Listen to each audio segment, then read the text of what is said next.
Hey, thank you, and it's really good to be here. And it's great to be able to understand you. I was in Tennessee the last 2 days where Tim lived for a while, and I honestly really had to listen hard to understand those guys. I mean, you talk about a thick Southern accent. It was just one of those things. It's really neat to get around. I'm going to share this afternoon about cover cropping around the world. But it's really interesting as I travel to see that we're talking about the same stuff. It's just a little bit different in each area and how they incorporate and so forth. So I'm going to talk about what got you here won't get you there. Soil health strategies for success. So it was great to have Tracy open up here because he laid a great foundation. I'm just going to say that cover cropping is a simple concept. We all get it. We all realize it's a good thing to do. But it's very complex to try to be successful. And that's why we have these meetings, to be able to learn. And you have to understand that cover cropping, soil health, no-till, they're just tools. They're just tools. And in the hand of a good manager, a good operator, they could be successful. If you would give me a hammer, I could maybe build a doghouse, but I could not build a house. I am not a carpenter. Is that the hammer's fault? Yeah. No. It's not. Thank you. You're helping me here. You give me a welder or a torch, I'm a little more comfortable. I'm familiar with and comfortable cutting things and welding them back. You put cover crops in the hand of a good manager, they're going to make them work. That doesn't mean because you've tried them and they haven't worked. You just need to understand them better. Cover crops are working worldwide. And there's challenges worldwide as well. So with all this information that we're seeing, we're reading about now, you know that cover crops work. The key is to make them work on your farm. And I want to lay out a few things here that I think will be helpful for you and how you think about that to make it successful in your farm. See, it's extremely difficult to build because it's complex. Complexity is things that we're not familiar with. If you would move to Louisiana and grow sugarcane, you guys would fail. You don't know how to do it. If they would move here and try to grow corn, they would fail. If you're trying to embrace soil health, you're trying to embrace cover crops without some information, without understanding the complexity of it, you're going to fail. Too many times, because it's a simple concept, you go to King's AgriSeeds, you buy a bag of cover crop seed, and you take it home, and it may work, but there's a lot of nuances to make that work. And again, that's why you have to put some effort, energy, get educated to be able to learn how to do it. Complexity is hard to maintain. You have to stay with it. You have to understand it. Cover cropping should be looked at as a 10-year plan. I get annoyed when people say, can you make cover crops pay in a year? I don't know. Some years, absolutely. Some years, no. You have to apply things like this when we're talking about biology in a much longer plan, much longer thinking than 1 year. Complexity is easy to destroy. And sometimes we're just getting there, and then we revert back to something that we're more comfortable with. Maybe it's tillage, it wasn't really necessary. I don't know. And you can destroy the gains you made. Now, I'm a no-till farmer, 100% cover cropper. I'm not here to tell you that's what you need to be. I want you to be heading in those directions, though, because that is the future. That is the future as I see it. I'm going to be sharing a little bit more about why I think that is the future coming up. Soil health, you can't buy it. There's nowhere you can go buy soil health. Right? How does it work? It has to be made. The people who make it is you. It's management.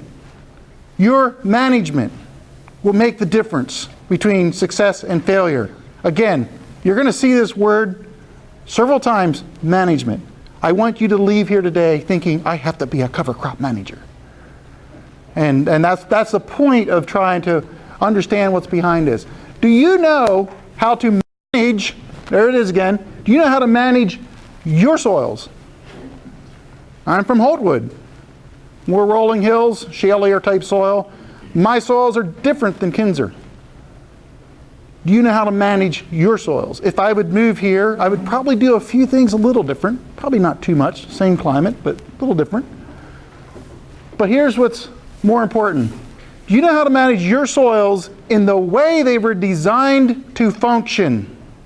That last part, we in agriculture have pretty much forgotten the last 70, 80 years.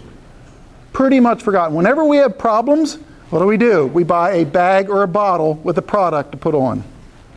That's been the way we've been farming, pretty much. Now, looking at the whole biological opportunity that's literally right under our feet, why not use it? And I'm saying so we can reduce the need for farm inputs. That's going to make you a better, cost-efficient farmer if you can take advantage of knowing how your soil is designed to function. You might ask, what are you talking about, how your soil is designed to function?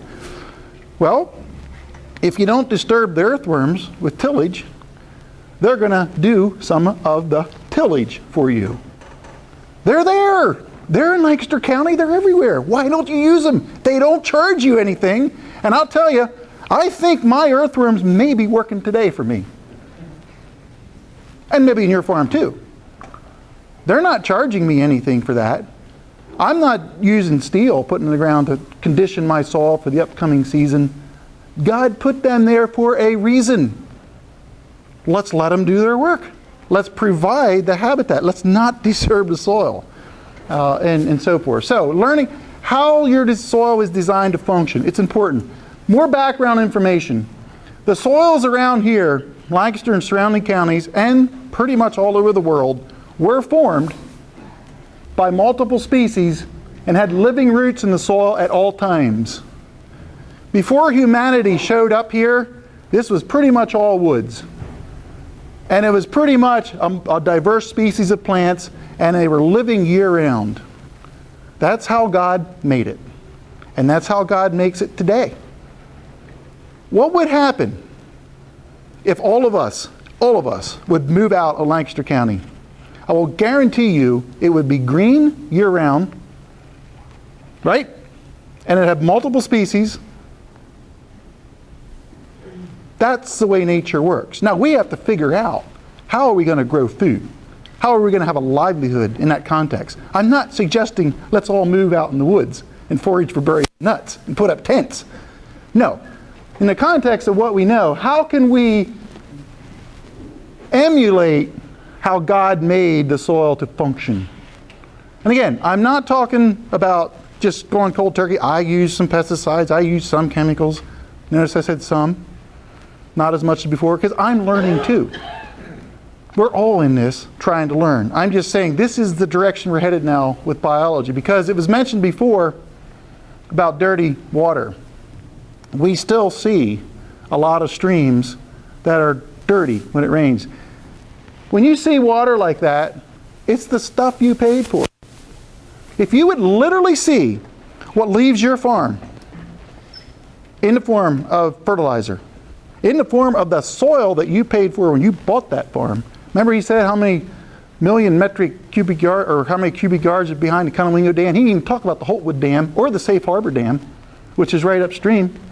It's the same deal. Eventually, someone's going to pay for that.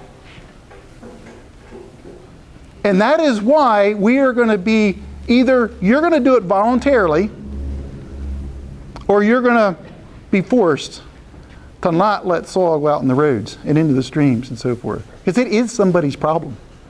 We have been brought up to kind of think it's not my problem. It's just the way we have to farm. Okay, I get that. But it's no longer the way we can farm. Those days are changing. I'm going to show you some pictures locally here about that. So I'm going to make it easy for you and give my summary slide right now. Your best way of success, the best way of thinking of success, is to treat your cover crops like your cash crops. If you have that mindset and you plant your cover crops the first day it's fit, just like you do your corn, there's no successful farmer in here that waits till June to start planting corn. I guess it's a little hard this spring sometimes for some of us to get it early, but you know what I'm saying. You're ready to go. You have your seed bought. What I'm telling you in cover crops is every day counts, just like our cash crops. So you want to have your corn ordered months in advance. Are you talking to Kings about what kind of a cover crop you might want to plant? And they understand that the fall, the different timing dates can change about what species and everything, but be in contact with your dealer or so forth weeks ahead at least and say, I'm thinking about growing 30 acres of this mix. We'll see how the weather goes. It looks like it's going to be early, it looks like it's going to be late, whatever. Have a discussion and they'll accommodate you in that. So it's not a last minute. Oh, by the way, do you have that new mix you showed at the winter meeting from DSC? You know, they may say, sorry, sold out. Okay, that's what I'm talking about. Treat your cover crops like your cash crops. Here's another very important message. Who is your mentor? Who are you listening to? Who are you learning from? How do you choose someone to follow and ask questions? Follow the person who is doing what you want to accomplish. So first of all, you got to think, what do you want to accomplish? And then who is doing it? Who in the neighborhood is doing what you want to accomplish? Those of you who are on the internet, who is out there doing what you want to accomplish? There's a lot of good books out there. Get the books to read. People who are doing some of this stuff. You have to learn, you have to educate yourself so you can be a better manager. And of course, it's easy to tell you guys, you're here today, so you're already doing some of that. But learn, network with your neighbors. Network with the people here at King's and so forth who know some more about this stuff. They see things, they see what's working. You have to do this, you have to have a mentor. This is one of mine from France, Frederic Thomas. He's been here a couple times. I've been over there at his place 4 times. So we get along, and it's kind of uncanny the ideas we come up. Sometimes I beat him to it, sometimes he beats me to ideas. So it's a little friendly little competition of how we can move cover crops forward. Where's he at? France, in France. In the Brittany area, if you know France. You familiar with France? Okay, it's France. Maybe you didn't catch that. So anyway, why are you interested in soil health? You have to have a reason. And it has to be more than just, well, that's what the NRCS wants me to do. You're going to be, that's just not the attitude to have. Why is it? Is it erosion control? Is it increasing organic matter? Making your soil more resilient? What is it? You need to have a reason. If you don't have a reason, you're going to fail. Probably. You have to have a reason. For me, back in '82, I started no-tilling because we had erosion. I had to close the ditches on some of my fields before I harvested corn. And you know what? I could care less about the Chesapeake Bay at that time, the rivers or anything. It had no thought. The reason I did it, because it took time and effort to have to get the tractor, the blade, and the scraper and close those dishes. That was it. That was my rationale at that moment. Little did I know all the other benefits that it could bring me. But that's what I did at that time. This is a picture of my son about 12 years ago in the neighbor's ditch. See, I didn't know I was going to be speaking here today, or I probably would have took a picture back in '82 to show you what it looked like. I had no pictures of that. But this is just to show you, this is on a 12% slope on a field that had been moldboard plowed, planted corn, heavy rains several years ago. Look what happened. Not good. But that's what stimulated me to go on this journey right there. So how has that benefited me? I do all my fields I soil test every couple years. But the last time I tested all my fields, and I test every single one of my fields, in 2015 was the last time, I moved from 2% organic matter to 5.5%. I think I'm probably near 6 now, average. This is all my fields. So it's a good average here. And I'm testing, because I'm no-till, I'm testing 0 to 4 inches. So you need to understand that's the depth. But I'll also say, when I've tested this, I test in increments as well. So my 4 to 8 inch measurement is now 3.4%. So I've actually moved the subsoil, or the bottom part of the topsoil, from 2% when I used to plow. So I've moved that up as well. So you can move up organic matter down in the soil. It takes time. And it takes intensity and so forth. I hear the crickets are coming out over here. Anyway, why is that? There's our word again. That's because of management. Which farm would you buy if there's 2 farms?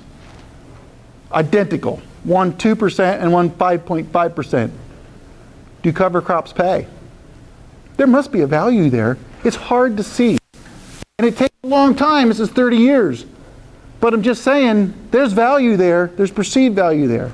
What does that actually look like? A little hard to see, but I'm pointing out there's 2 inches of fresh soil on the top. This is 36 years of no-till with intensive cover crops. Any of you are welcome to come to my farm anytime. I'll show it to you.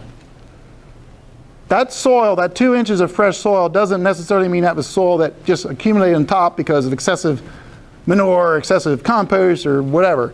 That's because the earthworms have churned it up, and it's fresh on top of it. I can easily see that because my fields are stony. I live in Holtwood. That's the way it is down there. And so you can easily see that top 2 inches. That top 2 inches is because of management. That's what allows the rain to infiltrate.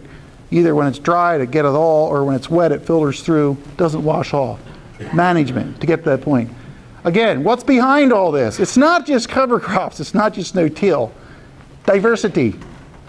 See, the difference in my farm over there in the 82, I just had a couple cash crops and cereal rye whenever I got around to it. Well, now it's very intentional here. I have a whole bunch of more cover crops. Some of those cover crops listed there are actually cover crops because I grow some cover crop seed. Well, that turns into a cash crop for me now. And then you have a bunch of cover crops over there as well. Diversity is the secret. If you're a corn soybean farmer here, you gotta get more than just a cover crop. You gotta get a different cash crop. You gotta get a small grain in there. I understand markets, I understand all that, but it's gonna help you to get a small grain in there and step it up a little bit with your diversity. So my goal is to have the soil covered with living roots all around. I like this picture because this was hairy vetch and rye rolled down with 15-inch corn planted, taken off for silage, came back with a precision planter, and I'm planting a cover crop right into my previous cover crop's residue. When I can do that, that's when I'm the most satisfied, because that's achieving my goals. I don't do it every time. This fall, I was wet too, by the way. And some of my cover crops are barely up, but they're there, got it all planted, made it happen. This is my goal on my farm. I have some other goals that are maybe far out for some of you. My top goal now is diversity, diversity, diversity. I want to be as diverse as I possibly can and make a living off the land that I have. Lower pesticide and fertilizer use. I'll talk a little bit more about that. My goal is no commodity crops, meaning no corn or soybeans. That sounds a little crazy, doesn't it? Well, I've eliminated soybeans already. Soybeans aren't really that good for the soil. The price isn't that good now. And I'm growing other stuff. So that's just where I'm at, not telling you to do that. The only corn I'm growing is directly grown for my neighbors. Silage or high moisture ear corn. That's the only corn I'm growing. I'm only growing corn for my neighbors that I direct. And that's just my thing. That's what I like to do. It's what I like to do. Yes? You don't have any animals in there. I don't have any animals in there, except I do have 12 buffalo.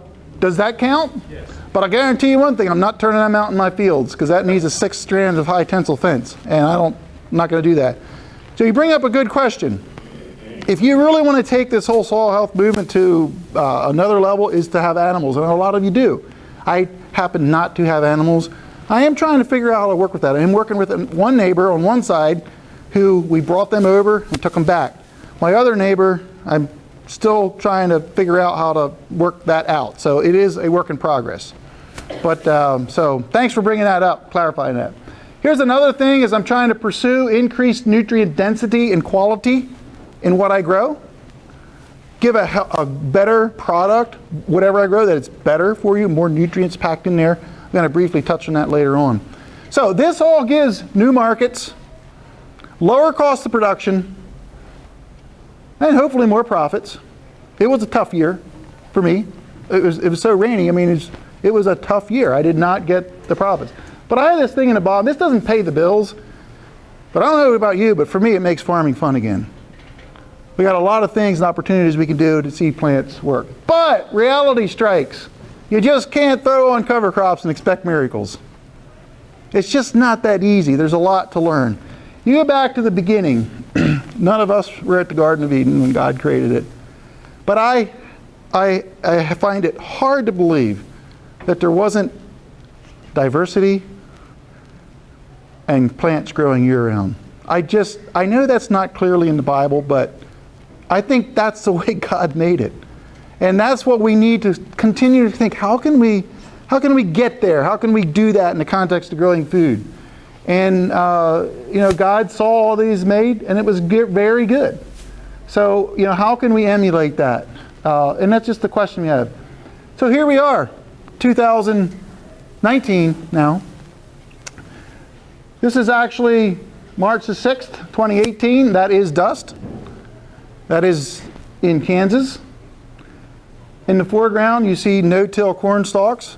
No wind blowing dust there, but in the background was a tilled field blowing away. Look how far we've come with our human ingenuity. Even after the Dust Bowl, this was this spring, guys. There were people killed on roads in Illinois in 2017. 2 fatalities because of dust storms where they couldn't see each other and they crashed into each other. 2 people were killed for dust storms. Now again, it doesn't happen much around here, but it does occasionally. This picture was taken less than 10 miles from here. 2 winters ago, last winter actually, January 18, Lancaster County. Remember that time we had cold weather, a little snow, then it blew and blew and blew? You saw some of this snow dirt. I don't know if you remember it. So I saw this when we were coming home from Family Union. We get out. I took a test of what was blown. I took a soil test. I went back about 2 months later and went in that field where it came from that had corn fodder taken off. I mean, the corn fodder is taken off down to the soil. Like we like to do, but that's not a good practice. The soil that blew off, I tested the field, and that field on top and what blew is in the bottom. Almost every category there, what blew was the best soil. It's better. You can see the pattern from top to bottom. It's the same. Came off the same field. You lose the best soil. So thought that was interesting, but backing up on the way home, I thought I'd better check my farm just to be sure. You don't have to let the soil blow. Cover crops, or if you have residue on top there. You might say, well, it never blows in Lancaster County. Okay, I'll give you that. It's rare, but it does wash on the roads. June 2018, Lancaster County. So now I'm all into this testing stuff. So I go and I scoop up some soil along the road. I go in the field, do a soil test right there. And of course, top is the field. Second is what I'm calling the smud. This is what washed off the farmer's field. In every area there, almost every one but sulfur, higher levels of nutrients, what washed the field. Is that money or not? Yeah, you're losing money when that happens. So, I know I'll make a quick comment on a comment during Tracy's talk about how much of the sediment is agriculture and how much is non-agriculture. Trust me, you guys do not want the regulations that construction has.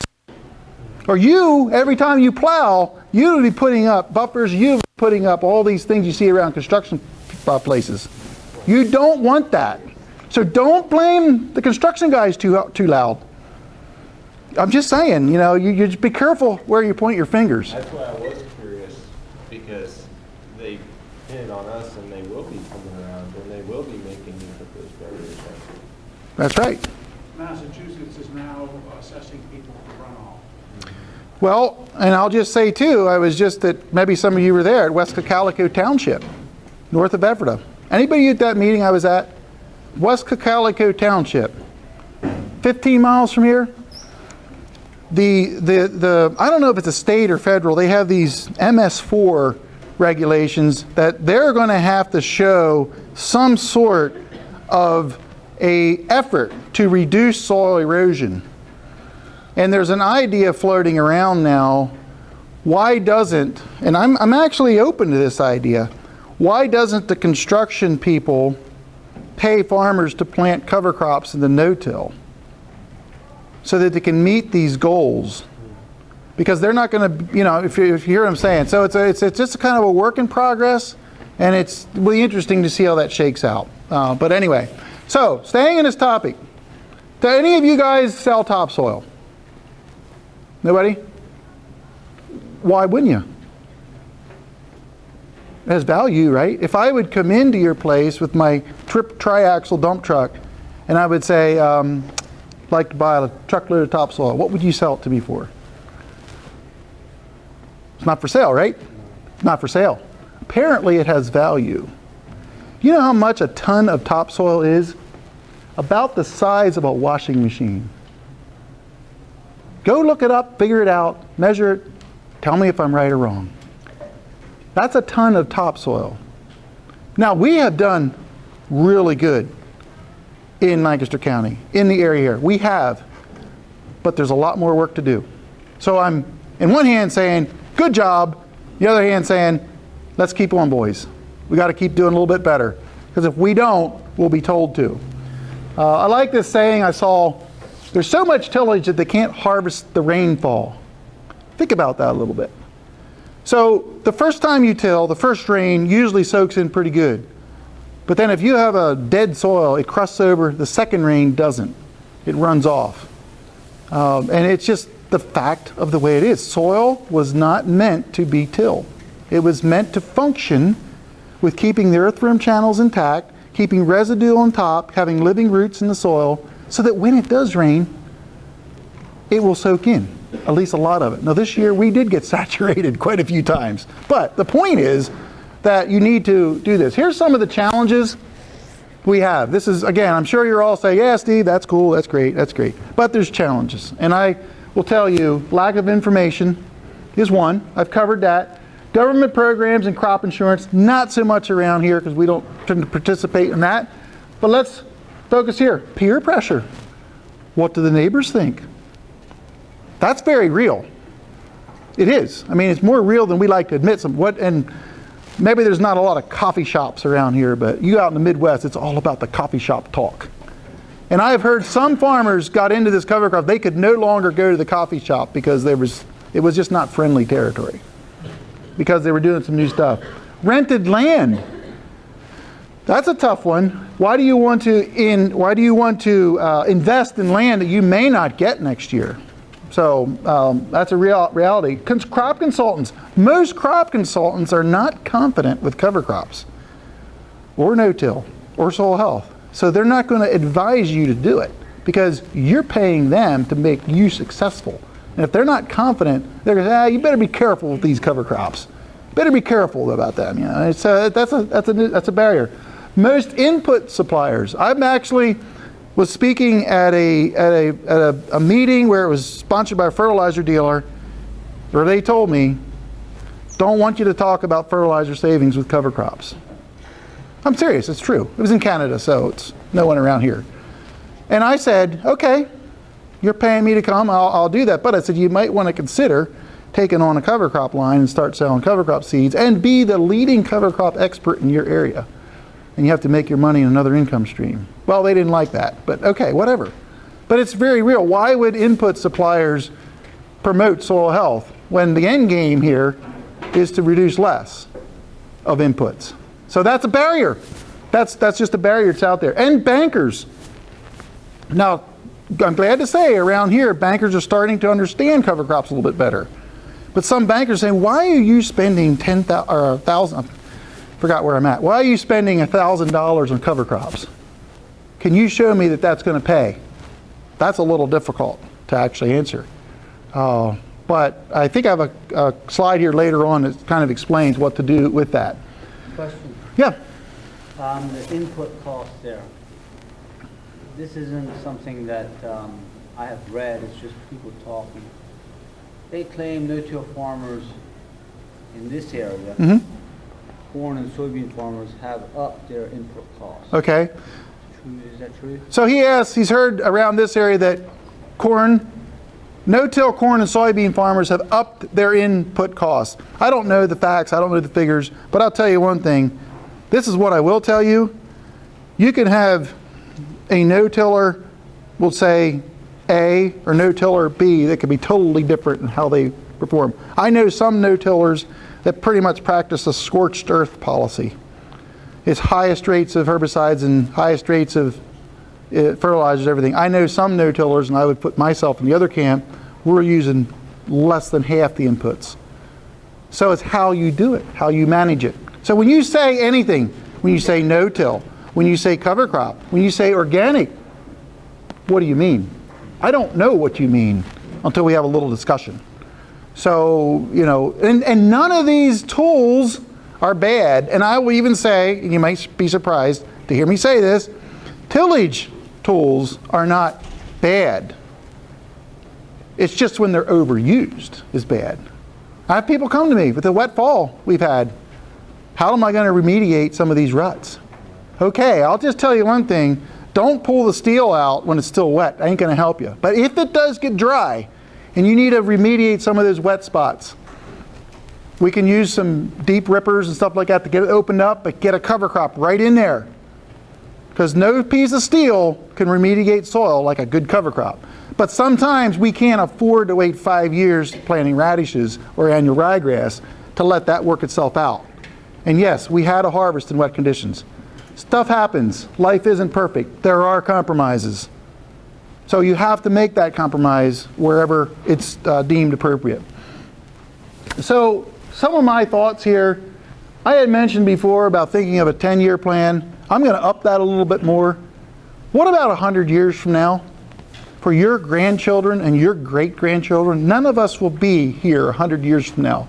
If there is still humanity on earth, if the Lord hasn't come back by then, is your soil, are you setting your soil up for that? So your generations below you will be able to make a living. And again, it's just a concept. You have to have this in the back of your head. Okay? It's just a thought of what is your 100-year plan. And I say, do something and start your journey toward less inputs and toward your soil health journey. So you need to manage for what's to come, or your farm may become obsolete. And I'm going to share a little bit more details at the end here. I do have a sheet to hand out, which we'll hand out at the end. It's my 10% cover crop challenge. And I'm going to challenge you right now to think about upping your game 10%. If you've never planted any cover crops, start with 10%. If you want to start with 100% because you're so excited about hearing Tracy talk this morning, I would caution you to go 100% right away. You have to learn, and you have to understand how it can work in your farm. But wherever you're at, take it up 10% and be able to move on in becoming a better farmer. Working with nature is more or less how I am approaching this, as you can tell. We've been taught, again, the last 60, 70 years, we've been taught to control nature with tools. What am I going to kill today? Isn't that kind of the mindset that we've been brought up with? That's the way it was with me. If there's a bug that's hurting, first thing, what can I spray it? Well, that's no longer the way I think. Now I think, how can I get more life in my operation? I will say less tillage tools and more cover crop seeds. That certainly fits that role, and the life will come. The beneficial insects and so forth, where we can actually manage some of these things. Some of the things that are now hurting us we can understand how to manage them. So let's mimic nature. Let's nurture nature. Let's nurture it to be able to fully experience how it was designed to function. So I said I've been around. This was in Hungary a year ago. The most moldboard plowing I've ever seen in my life. 90% moldboard plowed. And I mean moldboard plowed. It was everywhere. So I was there for the first soil health conference ever. I mean, we've been blessed in this area. We've been having these meetings for many years now. And so getting into an area where it's just starting is really an interesting dynamic to experience. And here's some of the things I will share. And this is for those of you who are still like on the fence. Have you thought about what causes crusting and poor infiltration and erosion, water erosion? Usually when those things occur, you didn't say, man, that plow, that's just terrible. That tillage, that's just terrible. We don't usually think that way. And then as soon as there's a problem with cover crops, what gets blamed? The cover crop. We blame the cover crop. I'm saying no, try to figure it out. Try to figure it out. to how to overcome whatever challenge you have. You see, tillage is the best way to release carbon. If you're trying to lower the organic matter in your soil, the best way is to use a lot of tillage and a lot of nitrogen. That's a good way to reduce your organic matter. Is anybody trying to reduce their organic matter? I have not had anybody raise their hands yet for that question. So what does that tell us? We need to think about how to increase our organic matter. Tillage suppresses mycorrhizae. Mycorrhizae is the little fungi in the soil that helps bring fertilizer like phosphorus into the plant root. It actually attaches to the plant root. It essentially makes our plant roots bigger. But if we're doing a lot of tillage, we're killing it. So it can't work for us. Remember I told you, this is what I'm talking about. Understanding how the soil is designed to function. Once you understand how it's designed to function, you can use it, and it's free. There's a lot of nutrients there. Our fields are loaded with nutrients in this area here. And so this is how management can help you. So tillage keeps dead soil dead. Maybe that's not a proper sentence, but you get my point. So here's how I do tillage. And yes, I think they're working today. This is one spring day in May. There's 36 earthworms on 1 square yard. Now the conditions were perfect. This isn't going to happen all the time. Just say it, late rain, kind of a nice evening, just the perfect, but 36 earthworms per square yard. How many earthworms do you have per square yard? Might be interesting to take your children out there. And here's a little thing to keep your children active or interested. Earthworms cannot hear. They cannot see. So you can walk around slowly and they're going to be out there, but they can feel. So if you take your foot and you can hear them, they all go back in. Did anybody ever do that? Couple. That's pretty cool. And you talk about giving your kids a good time. When you go out there and they see that, they'll be all over the field when you see them do it. And it's a great biology lesson. Even though you're kind of disturbing the earthworms for the evening, it's worth it. Pardon me? Do you sell them? Do I sell them? No, I don't, but I have enough that some people have asked me to get a few. I say, sure, go ahead. But that's not the point. Remember I showed you a picture of that ditch?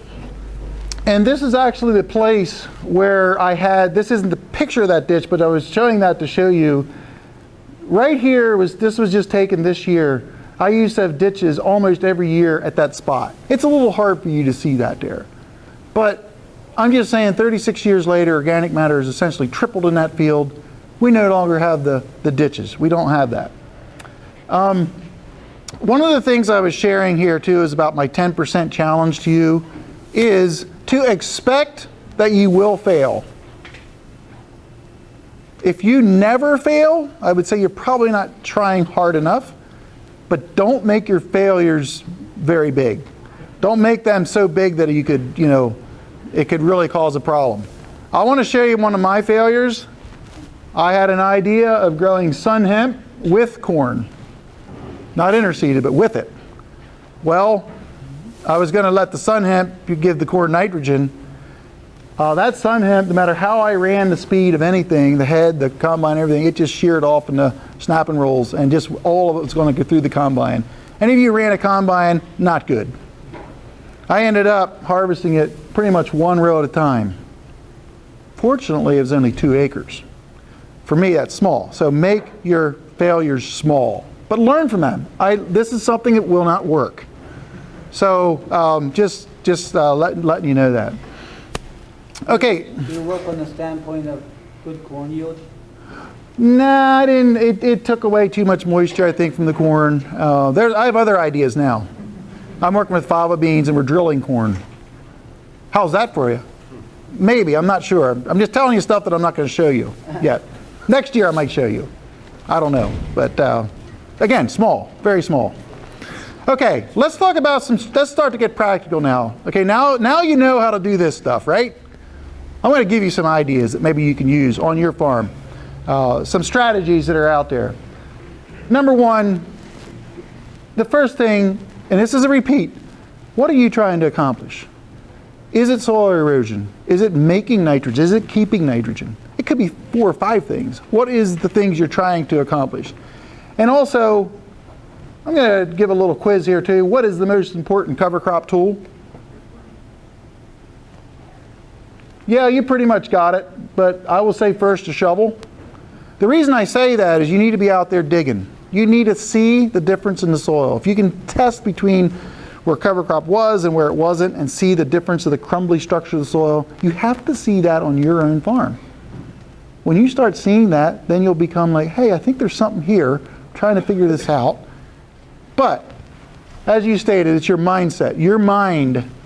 The most important tool is your attitude to this, your openness and willingness to strategically try a new concept. And that's what's really important.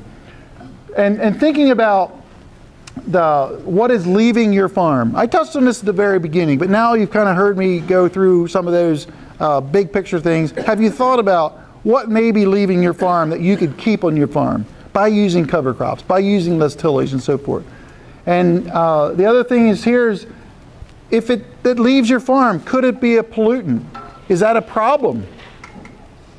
I was out in Iowa, and I asked they have a lot of tile drainage out there. And I said, does anybody care to share what their parts per million of nitrates are coming out their tile lines? And the one guy said, it ranges between 24 and 27 parts per million, which is a lot. And I said, is that a problem? He goes, nope. And if someone's going to make it a problem, I'm going to fight it. I shot right back. I said, who paid for those nitrates? Well, the room got awfully quiet. I didn't get an answer, but everybody knew the answer. So, it's just how you think about things is so important. And here's a tile line right here. We don't have much of them around here, but the thing of it is, our water does leave. It leaches, or it goes out or runs off the top. So that's literally money down the drain. Even phosphorus in high phosphorus fields, we have enough soluble phosphorus that it can leave. And you may say, who cares? I'm trying to get rid of it.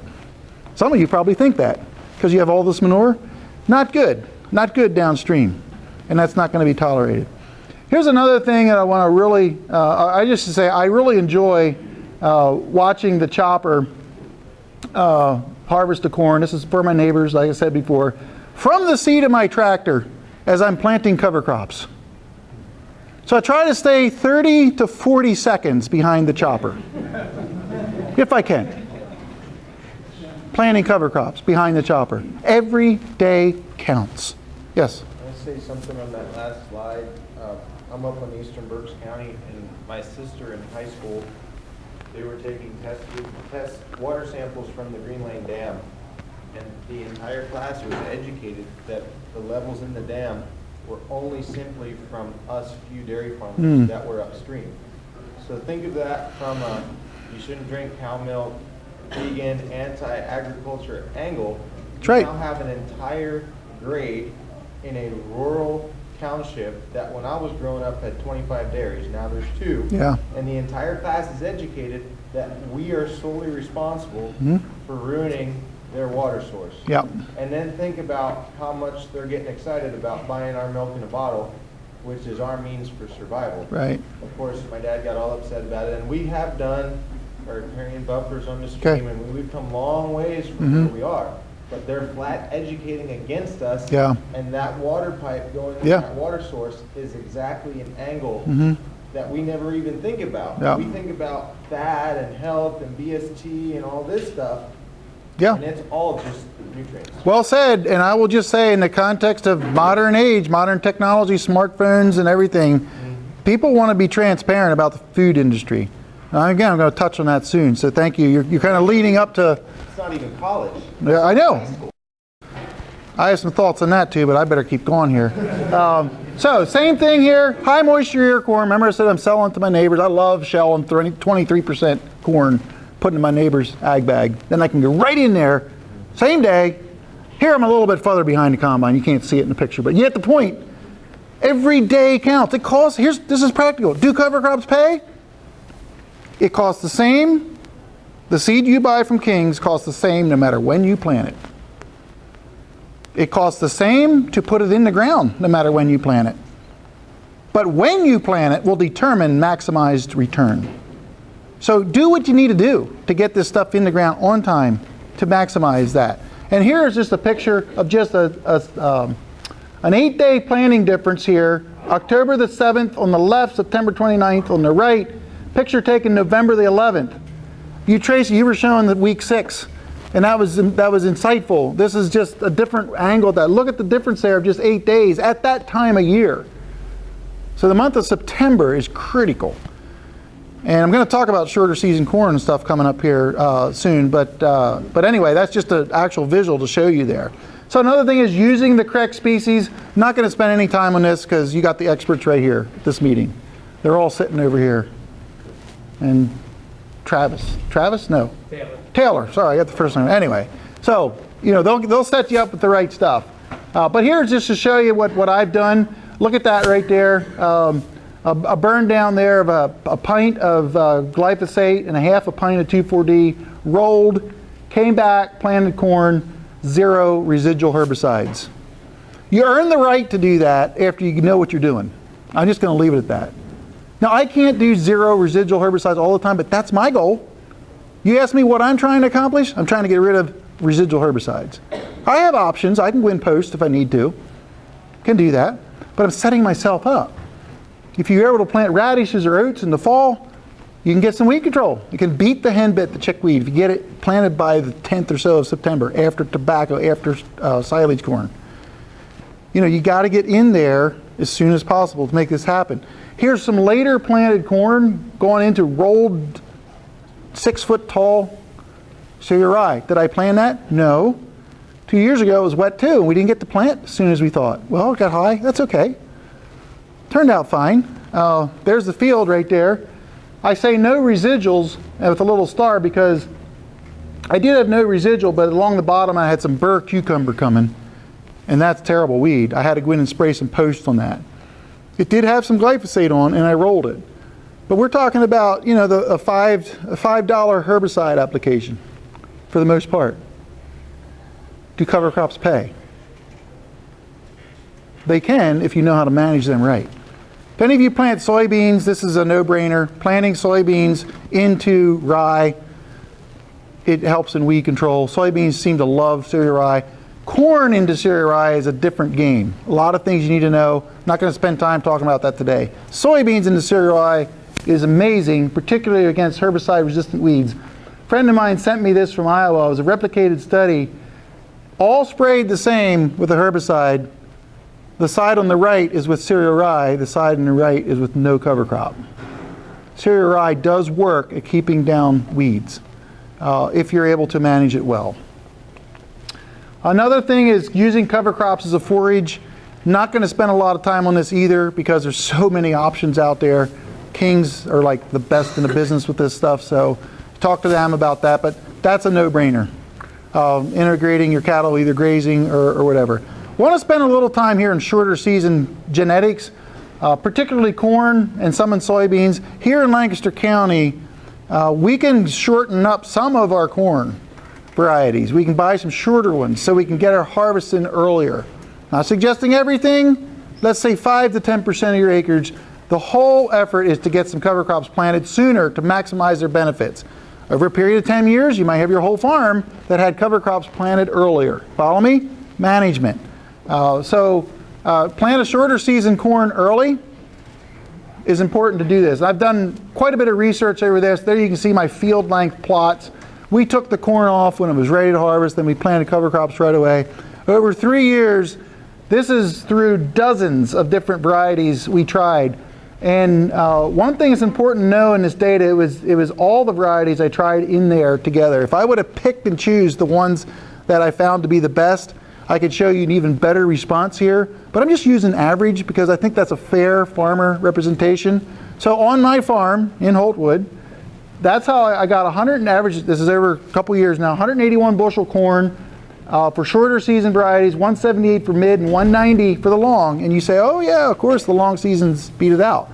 Yep, they did. But look at year 2, where we were able to get the cover crops planted 2 weeks earlier, more or less. The following year, I planted one hybrid across all those plots. Same plots, kept everything together, and I got my bushels back because I had a cover crop planted 2 weeks earlier. So if you're just doing the math according to ledger sheet, I can say it's a wash. But look at all the other benefits I got by planting cover crops in there. Increasing organic matter, maybe some weed control, a lot of other things. So planting a short season variety can be a tactic, a management tactic, in order to get your soil health in your fields increase. So you need to choose shorter genetics based on a knowledgeable seedsman's advice. Don't just get the shortest one in the book. Because I've tested probably about 30 varieties, less than 105 days. And there's about 3 or 4 really shown to be good. So that's going to be a little bit of work to do this, but someone who knows their genetics for the area can help you out. I would say too, make sure the disease package is appropriate for your area, because if you're bringing varieties that were used in northern Pennsylvania down here, they may not survive in some of our heat that we have, or diseases and so forth that we have here. Harvest when they're ready. The moisture drops quickly in some of these. It may surprise you how soon they're ready. That's something that surprised me. And so that's just something to me to have a heads up for. And the other thing is be ready to go. Have a plan to plant behind the combine or plant behind the binder. Whatever you use. It's important to understand that. Getting your equipment ready to go. And this is the hardest, is your personnel arranged to people ready to go. Have you thought about how you're going to do this? Because it's hard. I know it's hard. But I've talked to many people who said, I can't do this. And then they see the benefits, and somehow they figure it out. So it's theirs for the taking. Here's some of the results. This is like short season corn that came off in the middle of September for grain corn, which is early for Lancaster County. Then you have a nice cover crop going into the winter. Okay, I think Tracy set me up for this, or maybe forget who it was. Might have said something about soybeans, double crop soybeans, or as I call them, greedy beans. Greedy beans.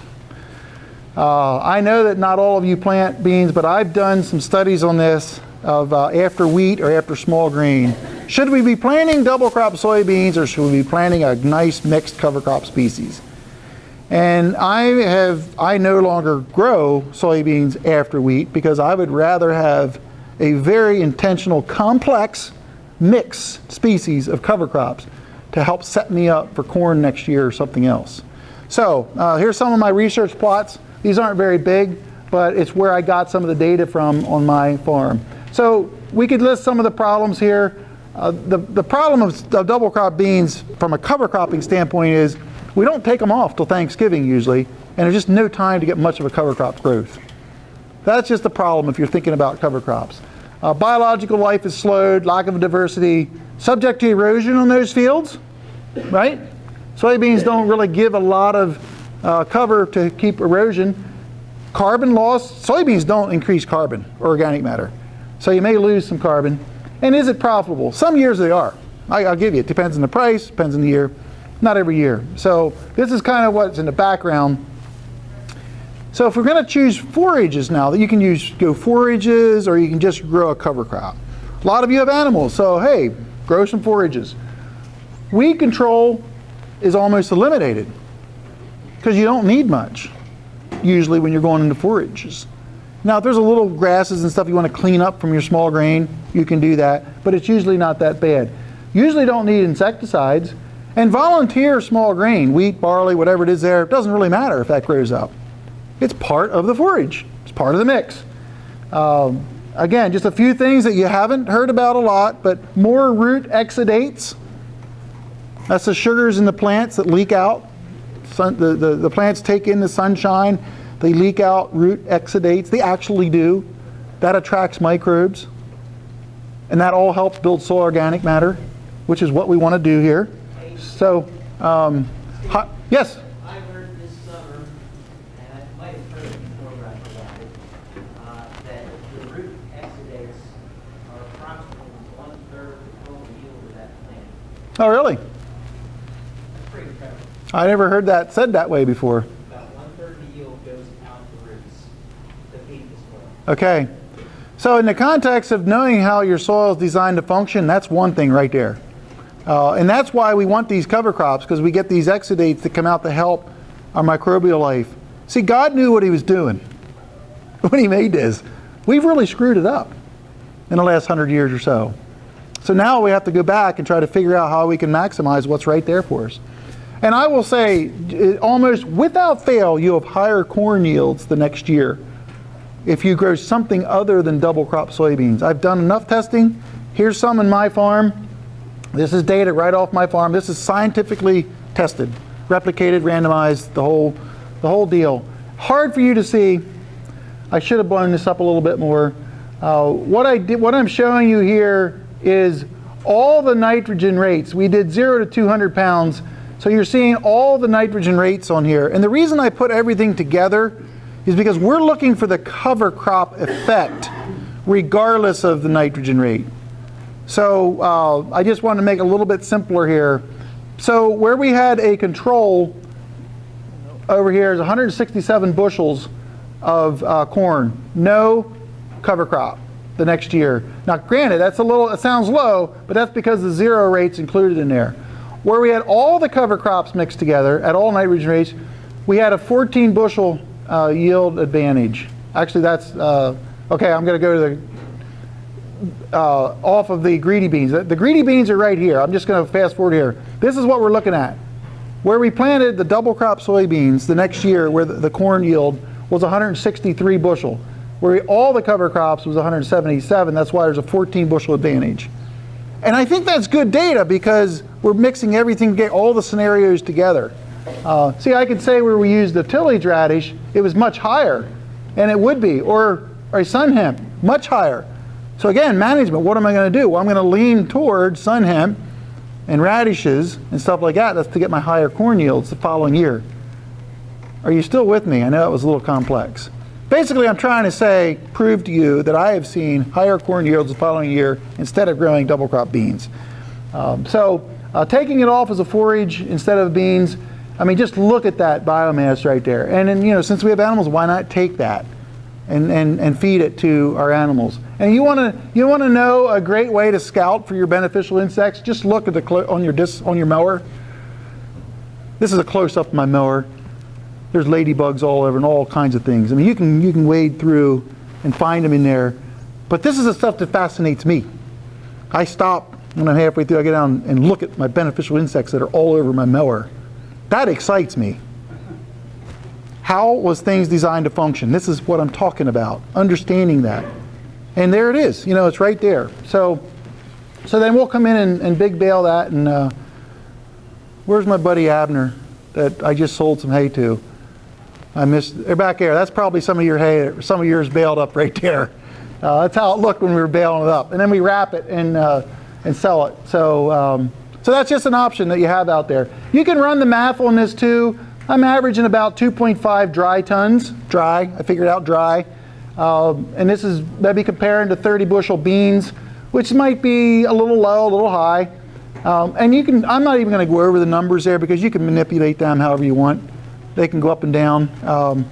But the point is, my inputs are so much lower. Basically no chemistry, no fertilizer needed. I got legumes growing in there. I don't need to put a fertilizer on this to make this happen. So this is just a nice way. And then I get regrowth. I'm cutting 6 inches high, so I have regrowth management.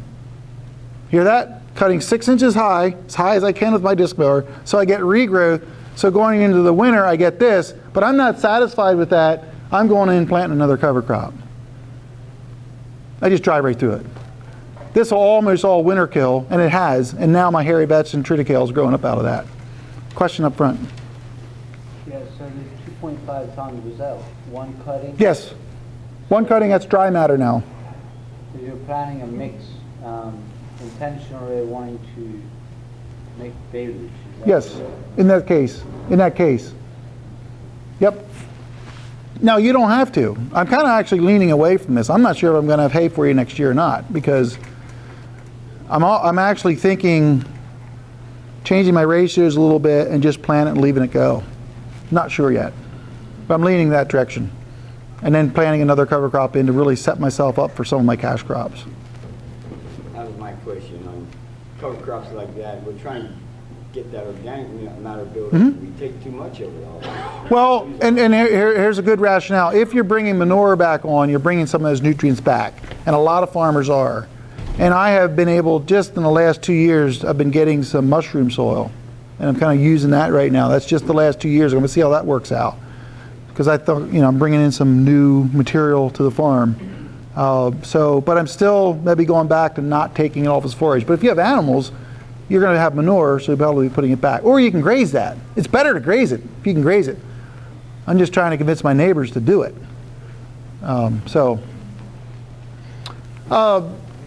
Here's another farmer from New Danville, better soil than mine, 2 years ago. He grew a complex mix there. You can see it in the background, a bunch of sunflowers and all kinds of things.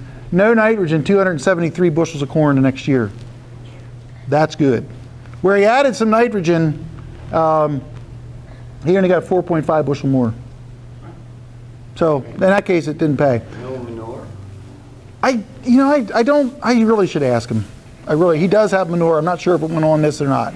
So let's just say he did. That's still good, right? Okay, I want to wrap up here by saying how the role of public perception.